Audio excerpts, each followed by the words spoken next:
And here we have another by Monet. You see, this is very fuzzy. The intention here is to capture the essence of what it's like in a steamy train station where there's locomotives pulling in and out and blasting off a lot of steam because they were all steam engines at the time. You might even get the impression from seeing this lower part of the painting that the artist wasn't really very good at drawing anything straight. But that's not true because all of this grill work up here, he's done a fine job of picturing that straight. That's the way he saw it. But these obscured buildings in the background, back here where the buildings are very fuzzy, and certainly just the hint of a locomotive shape here and all this kind of vapor and steam is what it's apparent that Monet wanted to capture. So this was his impression of what was happening as he looked out in this train yard.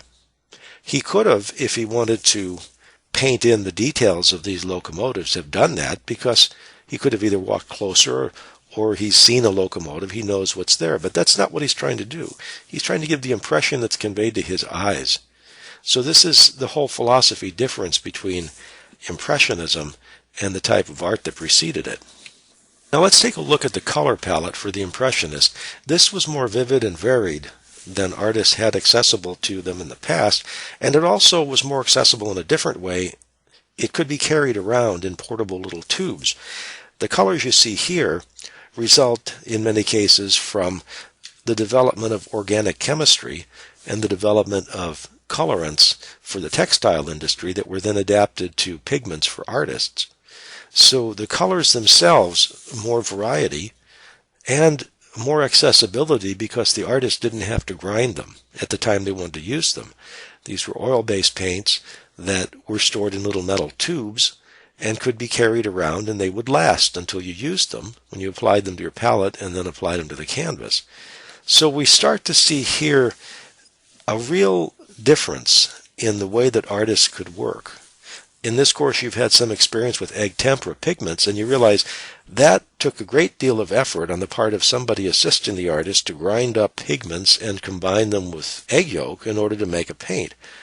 Well, here there is no assistant, and the paints are available in a wide variety of colors, and the artist can load them up on his palette and combine them as he wishes. So we see in Impressionist art a use of those colors in ways that had not been possible or desirable in the past. Here we see this large orange shape and the blue water, and orange repeated in the surrounding scenery. And once again we see very crude brushstrokes, but brushstrokes that do give us the feeling of the shimmering on the water, the shimmering, that is, of the shadows, the water, and the water itself, this sort of shimmering movement. This splotchy sort of an effect actually makes it look quite realistic.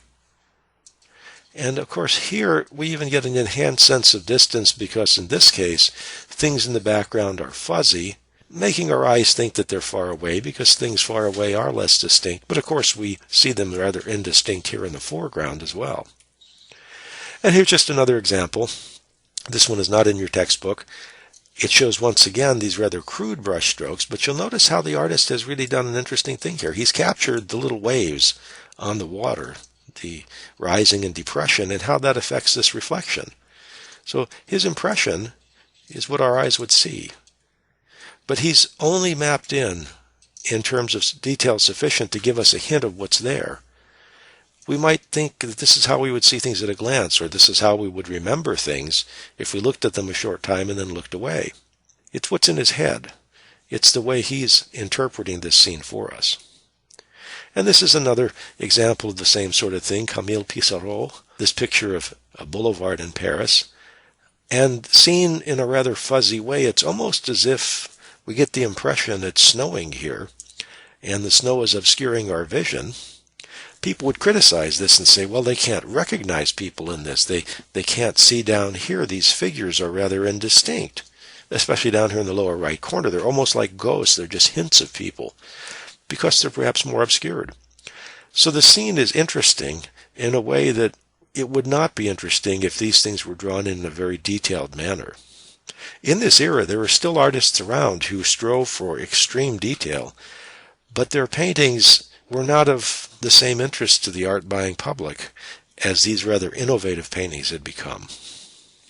And here we have Degas, an interesting person painting in this same era, not necessarily an Impressionist, but also exhibiting some of the composition elements and the rougher brushstrokes of the Impressionists. Here we have something that is composed in a way that wouldn't have been composed this way some years earlier to people looking at us, but they're really rather offset. There's nothing central about their figures except the large mass of black contrasted by the white of this newspaper. Degas liked to try out various compositional forms that violated some of the concepts of the Academy that by this time had begun to lose influence. And here's another interesting scene. This is Degas probably up on a balcony and making a sketch of some young girls practicing ballet. Now, an interesting observation here is, why would he show parts of people? For example, up in the upper right, these people, their bodies are cut off. The top of this young lady's head is cut off. The back of this girl's body, even the toe, is cut off here and here. It's interesting to speculate that already the impact of the camera is being felt, because if you took a snapshot of this, you would get this very same type of a cropping. You would have the camera take in part of the scene, but invariably parts of people would be cut off by the snapshot. I'm wondering if that effect of the camera was having now an effect on the artist. And finally, we wrap up with this example of James Whistler, a painting that's sometimes called Whistler's Mother. It's actually got a much more bland title, Arrangement in Gray and Black. Obviously, what Whistler was doing here was using some colors that would have been regarded as ridiculous in years past. Such a heavy emphasis on black we probably just can't see the texture of it. There probably is some texture within this large mass of black. It isn't just solid.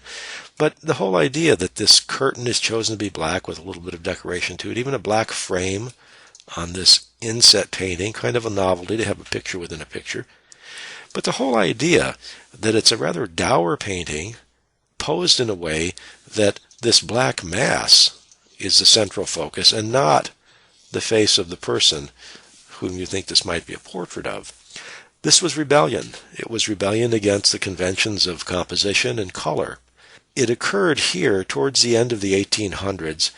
By the 1900s, various art movements were beginning to take shape that led to abstract art, modern art, cubism, various other types of art that were so far different from the things that occurred in the past that if a person familiar with the Academy in the early 1800s by some means was brought forward 100 years into the new world of the 1900s, they really would have a tough time understanding some of the things that were by now regarded as art and worthy of being painted, because the world had changed so much from the early 1800s to the 1900s in terms of what was acceptable as the subject matter of art and how the artist would portray it.